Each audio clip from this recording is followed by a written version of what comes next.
Laundryheap is a global on-demand laundry and dry cleaning service. We're in 11 countries and 21 cities.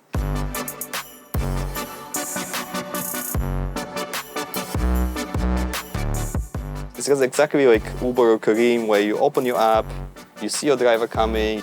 So it's almost like Laundry Ferry came around and it's done. We spent millions of dollars in just optimizing the process. We can detect if a driver has not collected the order in a Laundryheap bag with AI. An interesting fact is that we bootstrapped, so we didn't raise any external funding. We have 2.5 million touch points. Considering we have more than 20 cities globally, we all manage it in our platform. It's a hundreds of billion dollar industry. It's 5% of the GDP in the UK. I do have washing machine. Why should I consider you?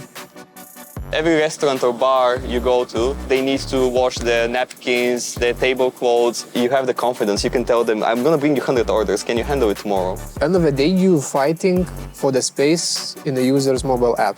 Are you concerned about super apps? We make sure that the driver is at the correct location by kind of geofencing. In a startup, it's everything is in your own hands. That's why entrepreneurship is so powerful, right? Do you think the washing machines at home will disappear at all? I think they should.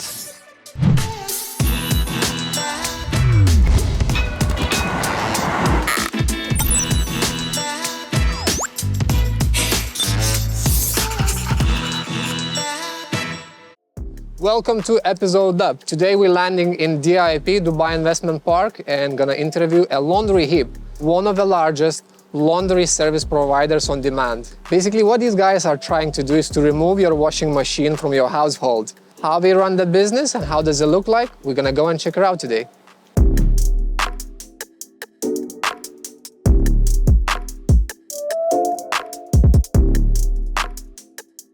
Hi, morning, Deyan. Hi, Evan. How are you? Good. Thanks. How are you? Yeah, very good as well. Thanks you guys for coming here. I'm very excited to show you our processes. Yeah, it looks beautiful.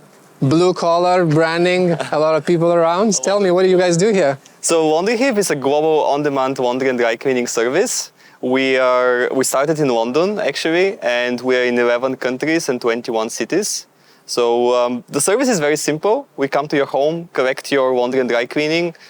We clean it overnight and bring it back next day. So it's all about convenience for the customer. Okay, so basically I order, you come collect, and you return to me by when? Typically, the service takes 2 to 4 days. We've managed to really squeeze it to 24 hours. It's almost like the 10 minutes grocery. Okay, so you managed the process to optimize in order to make it happen in 24 hours. Yeah, it's crazy how these things work. Like what the customer sees is just the tip of the iceberg. There is so much of technology. Like we spent millions of dollars in just optimizing the process from there onwards. How the orders are received, how we process them. And it's not about the cleaning so much, because laundry has been around for thousands of years. Like the Romans used to do laundry, and the process is more or less the same.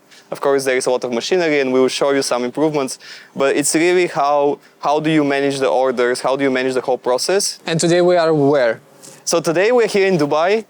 We're in one of our facilities. We have 5 of them in the UAE and almost 100 around the world. It's actually not owned by us, so it's one of our third-party cleaning providers. And we work with these existing providers around the world. They're professional.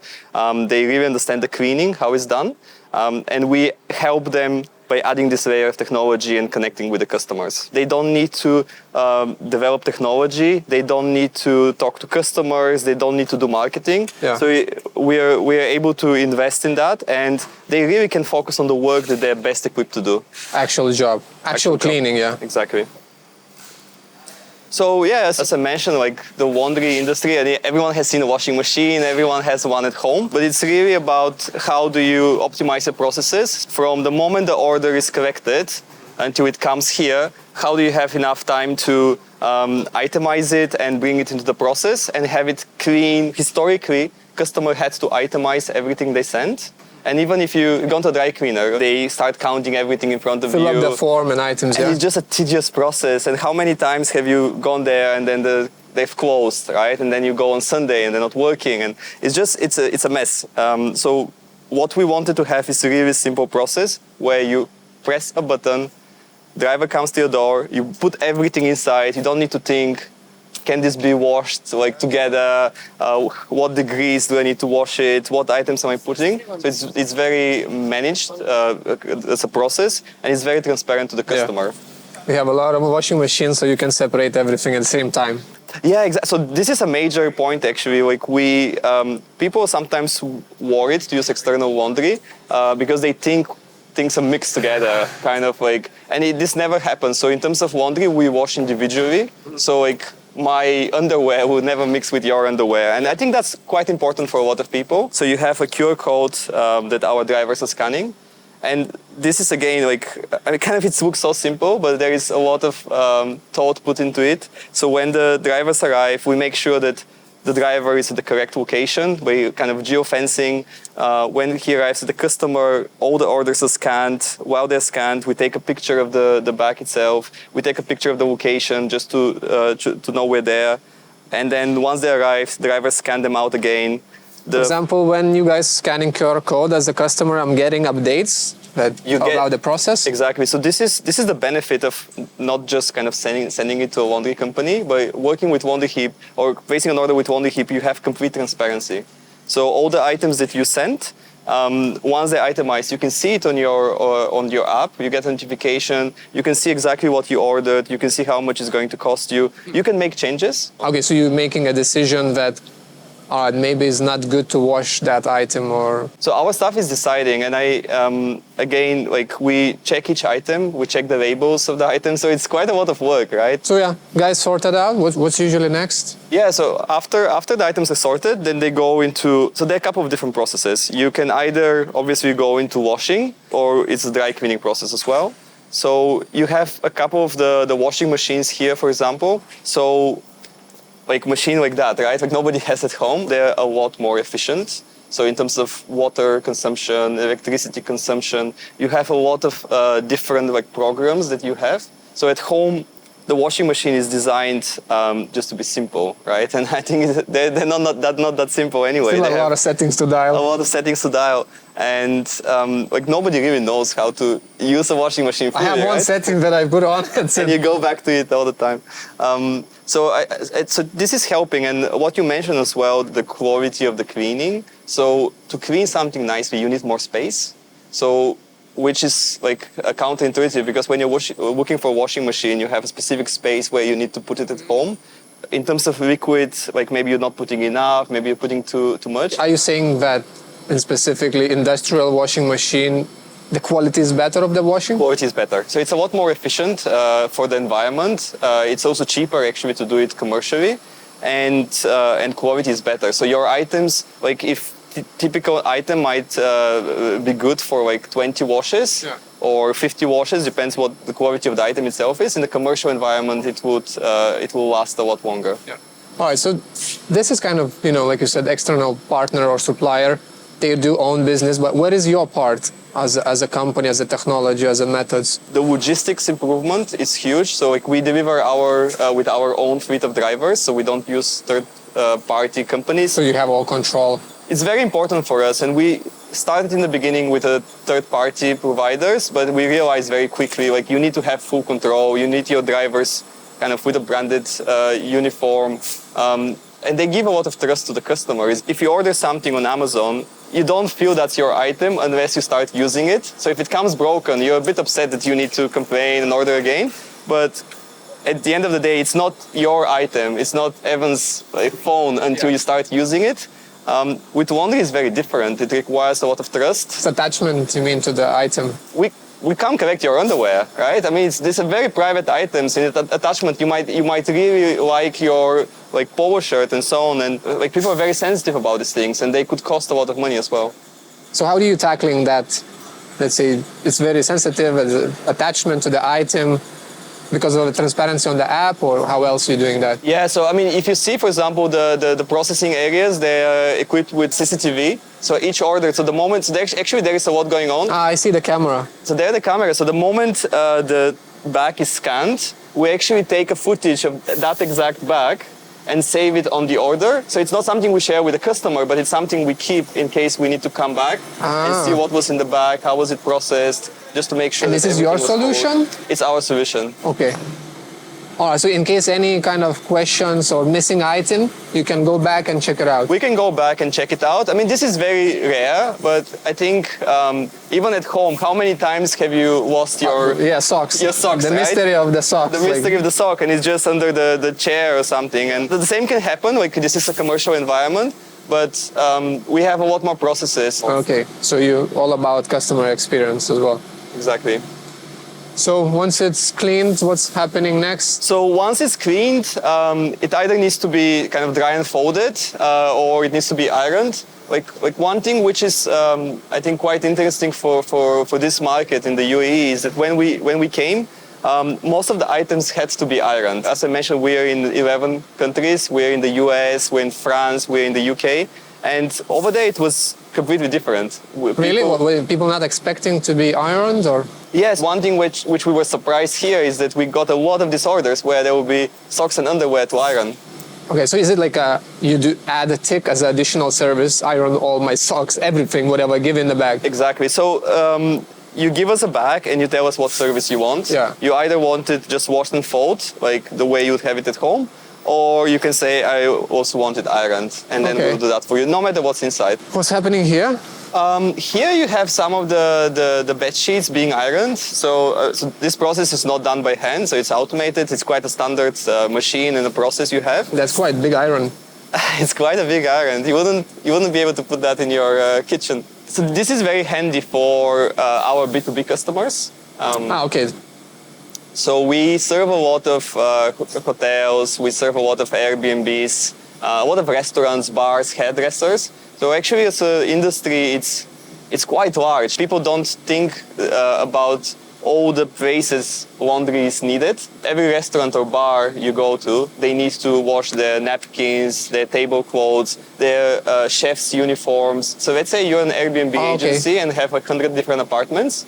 There is nobody else than Laundryheap to actually do the laundry for you for all your individual apartments. Yeah. So this is like a niche that we feel very nicely. Okay, like I see now, only blue towels, yeah? A lot of blue towels, yeah. So this is typically, these large towels, they're needed, as I mentioned, like Airbnb, or if you have like a small kind of bed and breakfast place. We work with some big brands that have, let's say, 30, 40 coffee shops. And you need to have like a clean t-shirt. The alternative is to really ask everyone to wash it at home.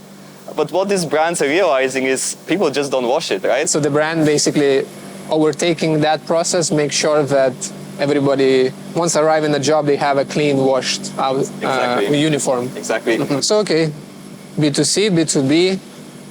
Here is, I see towels as well. You can see the towels are folded by hand here. Yeah. Which is very interesting because actually there is this machine is to fold towels. Mm-hmm. But I think this is again a quirk of the market itself. So of course automation is great, but the labor cost in this region is still low in comparison to the investment you need to do in order to get all this automation. Right. So a lot of suppliers still choosing to have more labor in order to complete demand rather than automation. Exactly. What this guy is doing here. So this guy is like a spot cleaning. So this means that there is like it's an item first of all which cannot be processed kind of at scale, and he needs to kind of really check every small stain and try to clean it. So he has different products that he can use. I didn't know this thing like exists. Like, yeah, it's almost like art, right? Yeah. Like fixing it. So specific spot is working on. And this is started from the very beginning. What I mentioned, if there is a stain, for example, the team already over there, they would see the stain, they would take a picture, and they would kind of note the stain, and they would put it in the system. So this way we know that, for example, there was a stain, right? Then it will come here for cleaning. And then at the very end, we want to check again, was the stain cleaned? Mm-hmm. And if it was, in some cases, it cannot be clean, right? It's just a really tough one. So we need to communicate back to the customer. We need to say, hey, we really tried hard, but it still didn't come out. Okay. And so on. Or we can suggest some alternatives for cleaning. So you guys processing a lot of data? Like if you need to film, take a picture of? A lot of data, yeah. So we know, usually we know the brands of the items that come. We know what kind of item at all cases. We have a lot of pictures as well. So we're not using this data at the moment, but ultimately it could be something which we can use in the future. Yeah, interesting. Okay. Here we come to the ironing section, and so any items that needs to that was washed, and at this stage it would still even be a bit moist in order to do the ironing in a better way. So you can see like some of the machines as well, they're very typical for this industry. So this is for shirts. So everything is ironing here, yeah? Everything is ironing here. I've never seen this before. Oh, you've never seen this before, okay. So this is a shirt, for example, to have this crisp color. Yeah. It's much easier to do it in a machine like that. So you see before only ironing these parts. the shirt, only this part, which people kind of really care about, right? So now it's ready. So you can see, and then from here it goes to the next one, which is actually taking care for the other part of the shirt.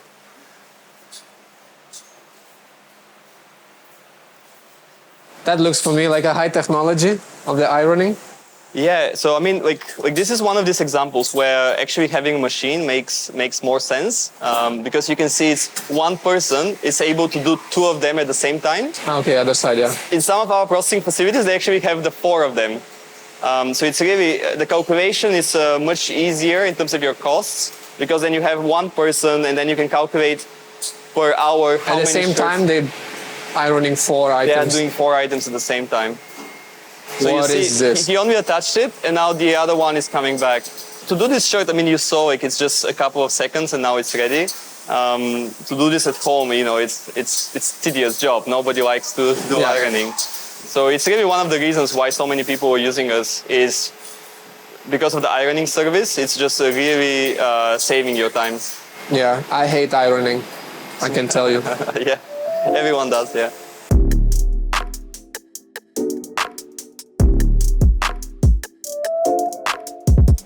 And what are you responsible for? So I am completely responsible for everything to do with logistics at Laundryheap. So you can talk about the driver management, the route optimizations, onboarding, offboarding of drivers, and considering we have more than 20 cities globally, we all manage it in our platform from the driver schedulers. How do we make sure that they are working at the right times? How do we make sure that they're delivering at the right times? They're not going too early, they're not going too late. So I think this is very, very important because we make sure that customers are able to see where the delivery is. So there's a lot of tracking information. We also make sure that if there's any sort of delay, if they're coming early, we are sending the right notifications. So a lot of this experience is built around how the drivers operate, and we make sure the customers are visible. So that's kind of differentiates us as a laundry company from a traditional player or competition. Yeah, because as mentioned, your focus is the customer experience. Absolutely. Before giving away their items, and then by the receiving it. Yeah? Yes, I think the biggest part is the driver is the face of the company, right? If you think about the experience, the customer is not meeting any of us, right? They always meet the driver at the collection and they meet the driver at delivery. So it's very important the driver is wearing the right gear, making sure he knows exactly what he's doing at the collection, what are the services we offer. There's going to be some questions the customers might ask, and he's able to tag and QR the bags properly. So what do? You do some specific training for the drivers? Yeah, absolutely. Yeah. So considering we are like global, so it's very important for us to have scalable onboarding and training. So a lot of the platform is online in terms of onboarding. So we have modules where drivers are able to go through how to use the app, how to check their scheduler. We have our own in-house app for the driver. So we're doing the whole route optimization planning on our own. So you can see a screenshot of some tasks which have just been completed here, in Dubai. So what are we looking at? Like I see a lot of pinpoints. Yeah, we've seen some of the tasks which have been done today, and then we're going to get more tasks later through the day. This is how the team manage it and visually see how what's happening. If there's any sort of delays in a certain route, they quickly have automated optimizations, Switch or something. switching, and making sure that probably we need to add one more resource of a driver in from one area to another. So all this is happening in the background, right? So this is all orders for today, or was this green? Yeah, so these are all orders for today. So some of them are already completed, some of them are going to be done yet, and then there's going to be more coming through because it's just like very early part of the day, right? Okay. So we do a lot of orders in the UAE specifically as well, and of course the same platform what you see, we can see it globally for our other cities. So after, I mean, your job is to basically track and then oversee everything. Yes. So touching on this again, like we have a lot of touch points, right? We have close to 2.5 million touch points, right? And to make sure that we are tracking all of this, we have a QR coded system which you saw, and all this technology is built by Laundryheap in-house. Any percentage of errors? Yes, we do, of course, have errors, and that's what we track as data. But in a QR code, you can never have an error because it's a QR code. It's a unique number. The error is probably more when you have a manual, intervention. And the whole thing with Laundryheap is we want to reduce the manual intervention as much as possible. Okay, I see already big racks with completed items. Yes, we have the orders ready for dispatch now. So in probably about 10 minutes, this orders will all be gone for dispatch, and there'll be more orders dropped in. Mm-hmm. So this is only the dispatch for the morning, right? And this is processed overnight, and it's kept ready, so it's for the morning dispatch.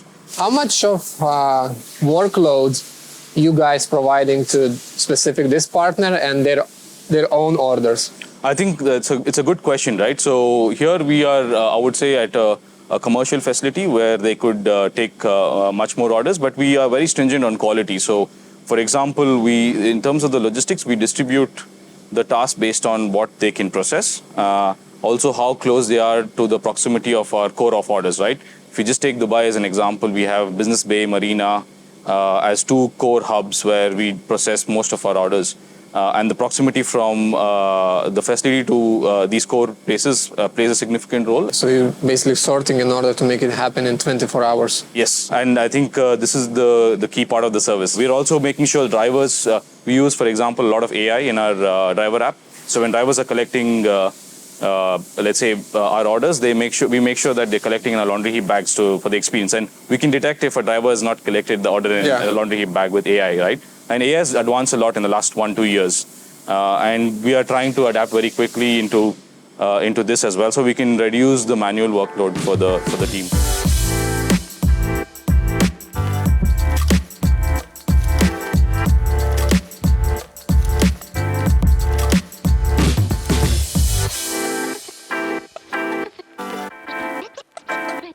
The wash and fold is the service where you put everything in a bag, we wash it, we dry it, and then it's just kind of neatly folded. We've done a lot of research and kind of asking what is the feeling you want to get from Laundryheap. And it's really like people say, oh yeah, I want like almost like my mom or my grandma used to Really? launder my own laundry and put it neatly on my bed. And it's really like, unless you try it, you don't kind of you don't know kind of what you're missing out. So it's very addictive as a service. That's one thing we discovered. Like, it's hard to convince people to kind of change their routine, let's say, because like To acquire customer, basically. To acquire customers, so usually we do it as from the dry cleaning perspective. So we say, hey, no need to go to the dry cleaner. We come to you. So that's very obvious. Because dry cleaning, you're not gonna do at your household. Exactly. So you already need to do it. So Okay. this is why I said like we go to areas where there's financial centers. So you get these early adopters very quickly, and then so we just replace that service for you. And then as a second step, we upsell the laundry, because now you don't need to go to the dry cleaner anymore. Why don't you give us all your items? And there are a lot of verticals, kind of types of items people don't necessarily think that we can do when you think about Laundryheap. When in the beginning, our producer mentioned that we're gonna interview you. For me, in the beginning, I don't understand how you guys making a business. Like from my personal, point of view, I do have washing machine. Why should I consider you? Yeah, exactly. This is, super common question. Like, I think people often don't realize like how much time it takes them actually to do laundry. Like, people realizing that the time is worth more and they're seeking convenience. Mm-hmm. So I think this is the main the main items. Like, of course, you can do everything yourself in your life, right? Exactly. But isn't it easier and better use of your time if you have the expert do it, and then you can do something else. Focus on the things that you are the best, basically. Exactly. And I agree. For example, my wife, she hates to kind of hang the clothes to dry. She hates. She's like, that's your job. One thing you have in the house, please hang all the clothes. Yeah. So it can be outsourced, I guess. Yeah. So convenience, okay, tick, makes sense. Is it cheaper? Is it expensive? If you compare with dry cleaning shops, right, which are our kind of, let's say, direct competitor, is the same pricing. So we are able to be, and this is where the technology comes in, we're able to be as efficient in our processing so that there is no extra cost involved. So the collection and delivery is free, and you pay very similar prices to what you pay to a dry cleaner in your area. In terms of doing it at home, again, most people don't actually calculate your time. So if you add your time that you're paid at work per hour and kind of the cost for electricity, water, depreciation of your washing machine, and all of this, then the costing comes very similar. Do you think the washing machines at home will disappear at all? I think they should. It's something from the past, right? But you're talking from your business perspective, or I'm talking from my business. Of course, for us, it's better if the washing machine disappear. But I think it's out of the necessity. There's many other machines that you don't have at home, and you go somewhere for somebody else to do it for you. You don't have professional baking oven, or you don't have there are many other things that you just want to go to a restaurant. It's the same when you have somebody do your house cleaning. How much do you care what kind of vacuum cleaner you have, right? It's just peace of mind. You focus on your life, on your family, on your work, be more productive. So your mission to release the space from the household by removing a washing machine. It's really, majority of people hate it. It's a chore. If somebody can do it for you, why wouldn't you do it? How much it can cost for me? The wash and fold service is based per kilogram. In terms of dry cleaning, it can cost from a few dirhams to 30, 40 dirhams per item. Depends what it is, right? You have suit, you can have an evening dress, for example, that you cannot clean at home. And for laundry, again, anything from 30 to 60 dirhams per bag. On average? On average. Okay. And how often usually? Once a week? So customers can use it. So we actually have the option for you to even not have to think about booking your order. So you can set and forget sort of service coming every week. We don't want people to do it too often. We prefer to have bigger orders. So I think a week and a half is probably this kind of magic number. Okay, nice. I want to touch about how did you end up in this business at all? What's your story? Because you didn't start it in UAE, you started in UK. Yeah, so my personal story, I was I graduated in finance, so my path was to go into banking. But then I got involved in some startups in the UK, Netherlands, Germany, Turkey. So it was more the Airbnb space and the e-commerce. So I really enjoyed this fact that you can have an impact right away. Right? It's when you work, I don't know, in any large organization, your impact could be huge, but it just takes speaking to a lot of people, a lot of effort, a lot of negotiation almost. And in a startup, it's everything is in your own hands. That's why entrepreneurship is so powerful, right?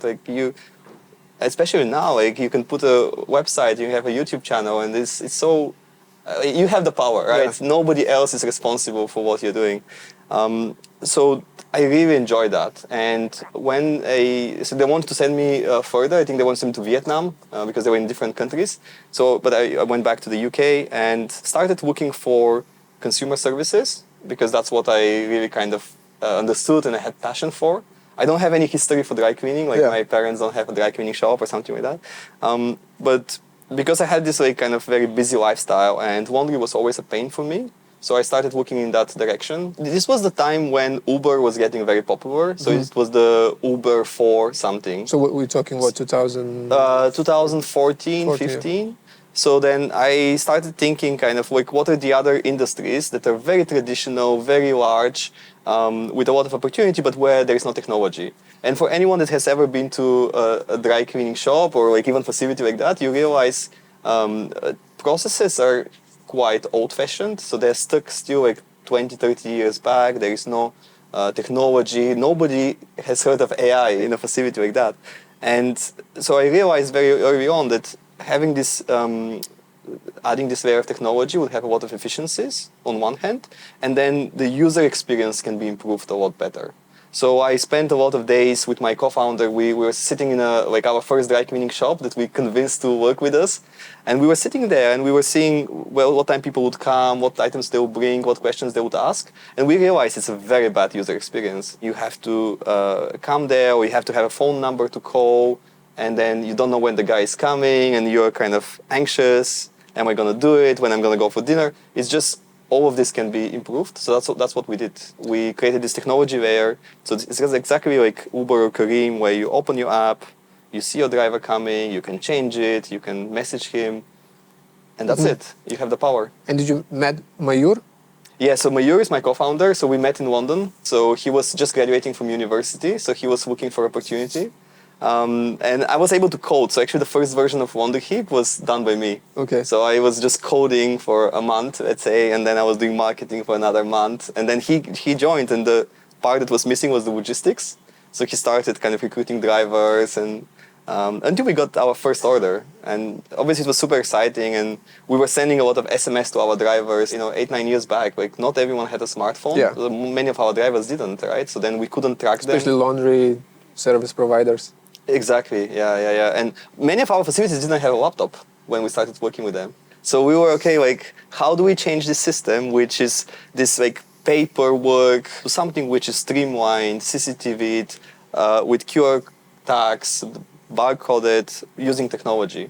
And it was a process because they didn't have this. Like, somebody working in the facility didn't have a smartphone before. Now most people do, so we're changing our technology. We don't need a special device. Everyone has their phone, can take pictures, can change the status of the order and whatnot. Yeah. So it's getting easier and easier, but it was a struggle for many years. Okay, so 2014, let's say, you launched a website. I guess it's not app, website first. It was a website very quickly after we launched an app as well. And okay, so how do you start acquiring, customers? So we started from a small area in London, and we started digital channels, kind of AdWords and Facebook. It was not competitive when we started. Within a few months, it became very competitive. Like, if you check TechCrunch articles from around that time, it was kind of, they're talking about like kind of fierce competition and whatnot. At that time, I was thinking, oh my God, like, That will be hard.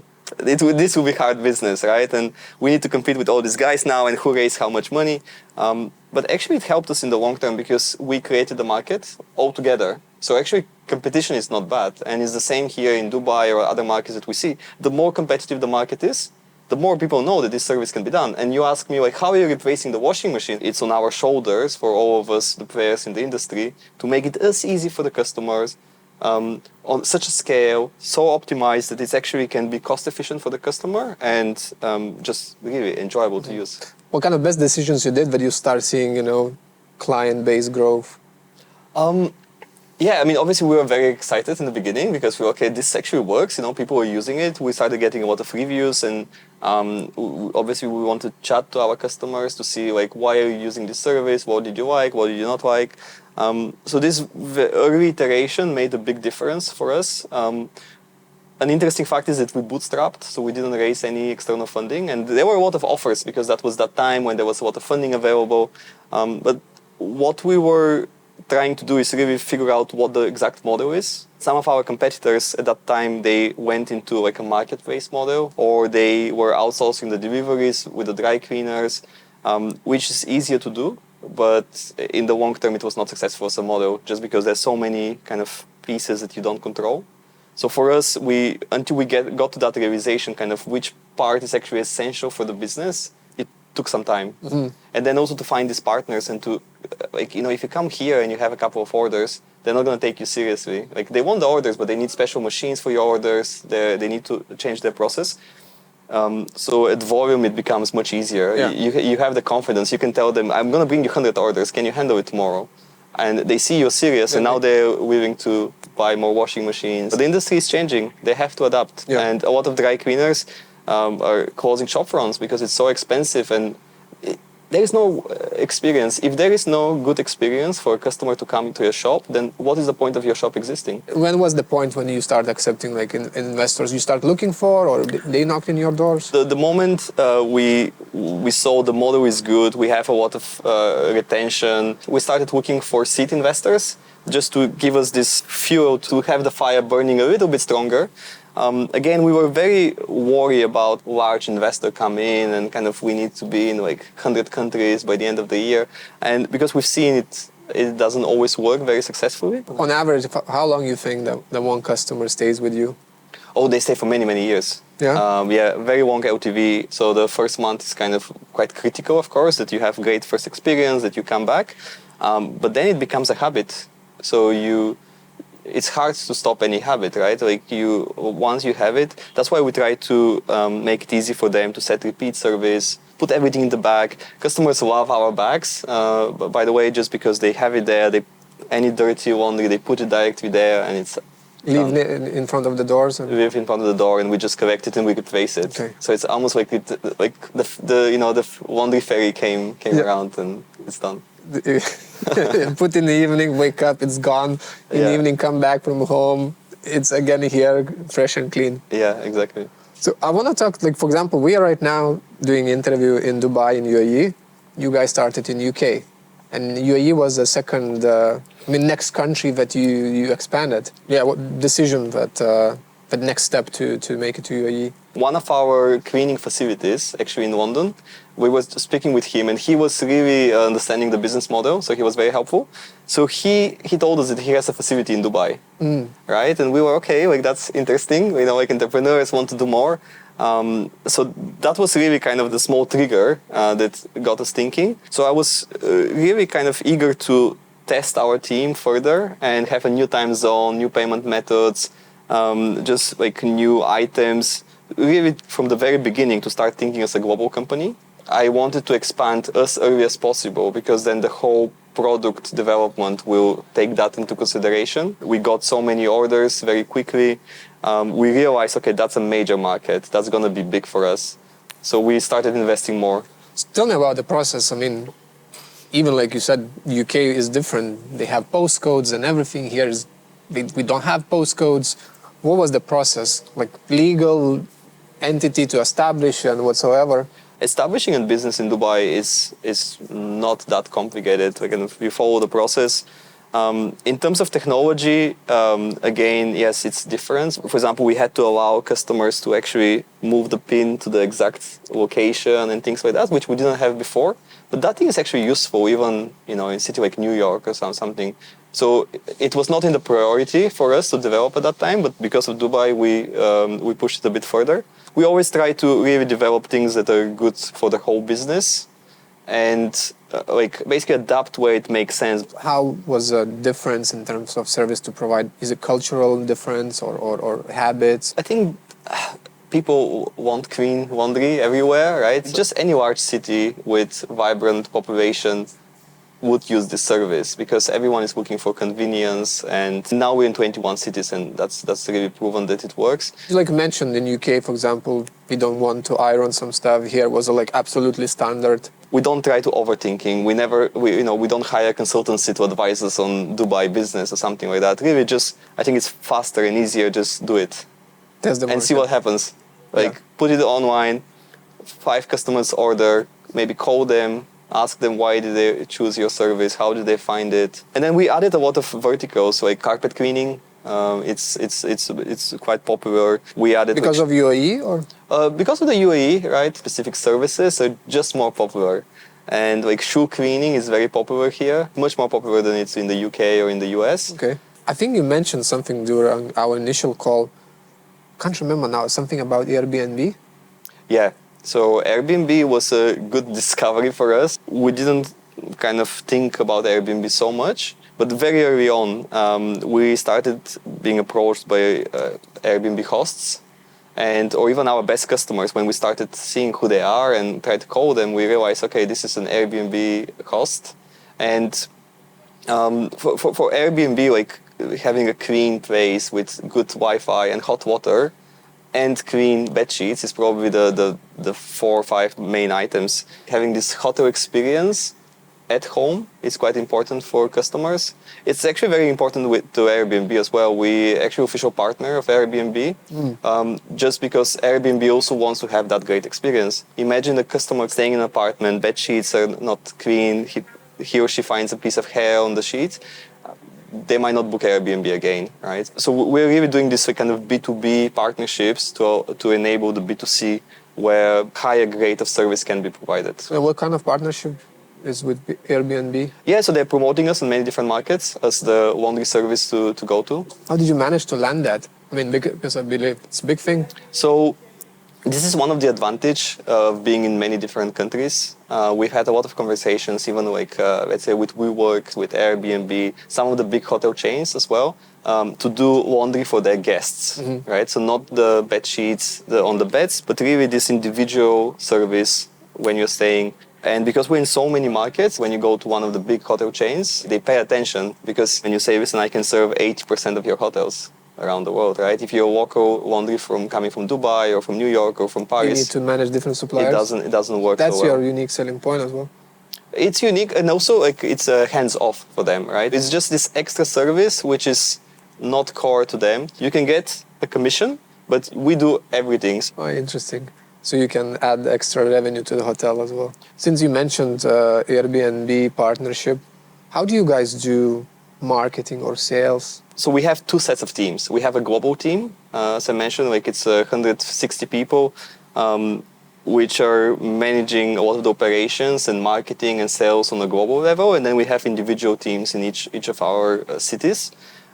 So the individual teams are focusing mainly in terms of operations on the ground, like for example, training drivers, making sure that everything is up to the standard. And the global team is responsible for this kind of global sales and marketing. So like let's say our AdWords account or any digital marketing will be managed on a centralized level.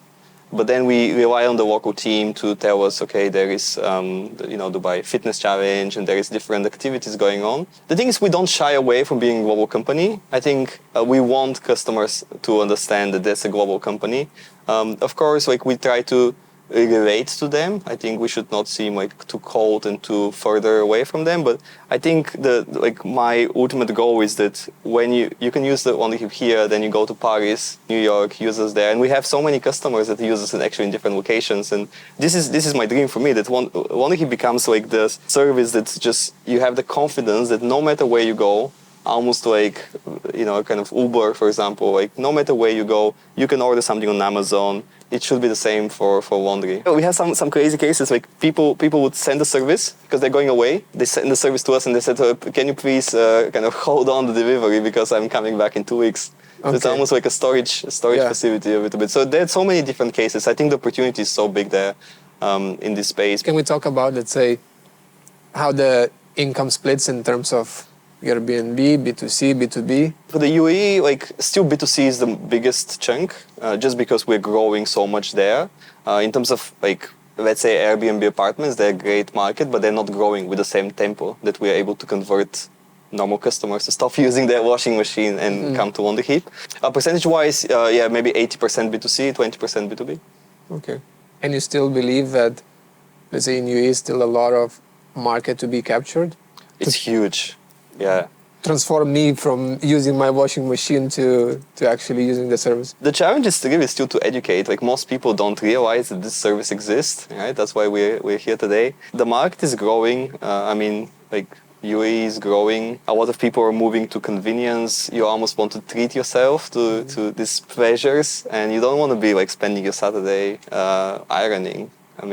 So I think there is a big opportunity. So for example, stubborn customer like me, but not customer, how would you try to onboard me? How would you try to capture me? We market for different verticals, for different use cases. You have all these kind of B2Bs, you have the B2C where it's family with children, you have single kind of male or female kind of case, very busy at work, disposable income. We have a lot of tourists that are using us, staying in a hotel. So there's so many opportunities in this space. So you mentioned, you guys are a technology platform. You're not laundry cleaning company. So what's next for you guys? So yeah, I mean, we're today at a laundry facility, but it's true. Like what you see here is just a small chunk of what we do, and it's really this technology where we're spending most of our time and energy. I think we do laundry very well, and that's a great vertical. It's so large. Like typically, when I see that somebody's adding other services, it means maybe that you've reached certain kind of like peak in your market and you try to use the same users in other places. If we realize, okay, there is a service which actually adds value, not just we're kind of misusing our users to that ordered laundry to offer now beauty service, for example. For me, this is like database misuse. Like, okay, you use your laundry, you want to clean your shoes. I think that's a benefit. You want to do repairs, for example, alterations. There's so many other things that you can do. I mean, it's a hundreds of $billion industry. It's 5% of the GDP in the UK. I don't know the data here, but laundry is a massive. It just happens in the background. Like people don't actually see it all the time, but it touches everyone. So you're in a good place. I think we're in a very good place. We're the global leader, definitely. So today, as I mentioned, we're in one of our facilities. We have almost 100 of these places around the world. And we're growing. We acquired a couple of companies. In the last 18 months, we acquired 4 different companies. We're planning to expand to a new market in the coming weeks. Why would you acquire other company? Again, it only needs to add value to the customer. For example, that's what happened in France. We don't speak French. And then we met this amazing team. They had the same thinking. They want to grow. They want to expand. It was a perfect opportunity to not really acquire. It's almost, I see, more like a partnership. So now they're responsible for the French market. Immediately, we were able to increase the revenue that they're generating. For both parties? For both parties, yes, because they're using technology, which is a lot more advanced. We keep investing in technology, but then the person on the ground is still there. We didn't fire anyone, but the person is now responsible for training them. And then, of course, like user acquisition sometimes is cheaper if a competitor is in trouble, for example. And so we've had such conversations as well. Basically, at the end of the day, you're fighting for the space in the user's mobile app.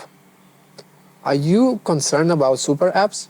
I think it's the same reason why we wouldn't want to be a super app. They've been slightly more popular here in the Middle East and maybe Asia a little bit more than Western markets. Many people have tried to do it. It has failed. I think it's really what you mentioned. Like, I mean, of course, you're fighting on the phone screen, but do you want to do everything from one app? I'm not convinced people act this way. And the other thing is you have the ability to focus. So we can do laundry significantly better than a super app can do. So you're basically not afraid of super app. You think that you are more focused. It's many super apps are actually doing partnerships as well. So with different verticals. We are in some super apps already in different markets. But again, I haven't seen that people actually are convinced to start using the super app for everything in their life. If that's the case, then we would expand our partnerships even further. All right. So second country was UAE. Is it in a way impacted you to expand to other countries? Do you consider that you expanded from the main UK, or UAE, I don't know, supported somehow? It has, yeah. We were so lucky that it was the UAE, the second country we decided to come. You say that not because I asked. No, I'm not saying that because I'm here. But I think it's really a great city to do business. It's much easier to do business in Dubai than in London, or at least our business that we do. Like, try to do logistics business in Paris or in London or in New York. It's a total nightmare. So here you have the benefit of having lower cost base, having prices more or less what we charge in London or New York or Singapore. So the margins are healthy. The business is very efficient. It's easy to find facilities like that, which are commercially driven. So that's why I mentioned, like, we could have gone very wrong, right? Like, if you go to the wrong city and then like kind of so many obstacles, maybe would have been more UK kind of center. Blow the money and then, Blow the money and then you prove nothing. So we were lucky that our both markets, the UK and Dubai, they were quite successful from the beginning, which allows us to go to so many other markets, and not all of them have been successful. That's why I know how lucky we were to come here. But it's also a big market. It's growing. It's speaking English, which was a big advantage for us in the beginning. Now that we are this size, we can afford to do other languages, and we're trying to do that even more. But in the early days, you need to be very focused. Mm-hmm. Okay. What are the biggest market out of all the countries? So we have London, Dubai, Singapore, Paris, and New York. These are the tier 1 cities in the world, practically, right? So these are very big financial hubs, cities where a lot is going on. So it makes sense that we're also doing very well in these places. But even smaller cities, they're growing very well. We want to expand further in Latin America, further into Asia, Australia. These are very exciting markets, I believe, and I'm very confident the opportunity will be there as well. Challenges in UAE? Biggest Challenges? There are many challenges. Where do I start? They depend on the market. Here in the UAE, again, it's one of the markets where the challenges are less. I think it's really convincing customers to outsource the service to somebody else. The thing is here in this market, and it's a good and bad thing, that people always had the phone number of a guy to call for anything. So we're trying to compete with that and change the behavior, but I think we must be in a better spot to do it because you have this like really user-friendly mobile application. Cool. Future, what's the future? How does the future look for you guys? Future, we're growing a lot. We're opening new markets. We're doing a lot of acquisitions where it makes sense. We are adding a lot more new users. We're still developing technology. So I think the future is good. It's just a lot of work, right? Like we are still only scratching the surface in many of our markets. So I think we need to continue what we're doing and get smarter. Where is AI in the laundry business? We're actually using a lot of AI already. So, I mean, everyone says that, and you're not an investor, so I'm not pitching you. Yeah. But, so a couple of examples. If a driver does not use a Laundryheap bag, we get an error. So if you give us items in a plastic bag, let's say you're a first-time customer, you don't have a Laundryheap bag, you put it in a plastic bag, the driver must put it in a Laundryheap bag, just to have this safety layer. So there is an AI verification because the driver is taking picture. So the AI is good enough. It works with such a high confidence to recognize a Laundryheap bag from any other bag. So that's one thing. We want to, for example, we want you to receive back if you receive items on hangers, the bag that they came in. It's important it comes back because then it reminds you of our service and you can use it next time. Okay. So we're making sure that the facility is adding an extra bag to each order. For example, again, this is like driven by AI. So somebody again takes pictures and then analyzes that? Pictures, yeah, we take a lot of pictures. So as I mentioned, like we have, like there is cameras that you don't really notice so much, but actually this is saved on the order, it's analyzed, gets notifications. Then like we're trying to use it a lot more for being clever, how to target customers. As you said earlier, we have a lot of data. So for example, you come as a customer and you give us 5 shirts. We are immediately trying to put you in a specific group and almost trying to imagine like when would you need our service again. So if you're a 5 shirts guy, you probably go to work where you need to wear shirts every day. Then 1 week later, you should probably be using our service. So that would be the right time for us to target you one more time. Specific offers or what's Exactly. And then there is a lot, like, I mean, in terms of customer support, we are optimizing a lot of that. For like 90% of the queries are the same. So I think AI would be helpful, but AI cannot wash your laundry. So I think we're safe. I think we're safe for now. Okay, that's good. AI not gonna change your business of the laundering, yeah? Yes, thank you guys so much for coming, and it was a pleasure to have you here. Yeah, appreciate it. Cool. All right, thank you so much. Thank you so much, guys. Cheers.